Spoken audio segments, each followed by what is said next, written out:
Hello students, हमारे पास AP का क्वेश्चन है क्लास 10th का। क्या क्वेश्चन है? For the AP A1 A2 A3 if A4 upon A7 equals to 2/3 then find A6 upon A8। हमको क्या गिवन है बेटा? A4 और A7 का रेशियो। ये क्वेश्चन इस फॉर्म में भी हो सकता है कि 4th टर्म और 7th टर्म का रेशियो है 2:3 and you have to find the ratio of 6th term and 8th term. ठीक है, आपके पास जो एपी है वो ये है।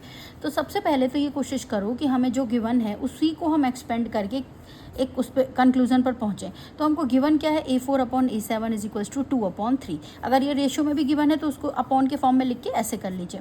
अब A4 को जब आप एक्सपेंड करोगे फॉर्मूला से, एन का फॉर्मूला क्या होता है? A+n-1 into D. एन क्या होती है? Term, number of term.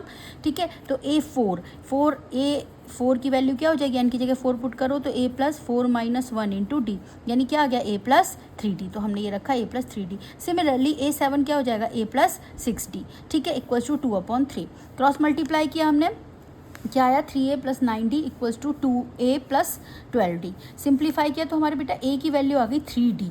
Okay, अब इस एक तो निकालना है हमको A6 अपॉन A8। ठीक है, तो इसमें ये कोशिश मत करना कि हमें A की वैल्यू भी मिल जाए, D की वैल्यू मिल जाए, फिर हम आंसर निकालें।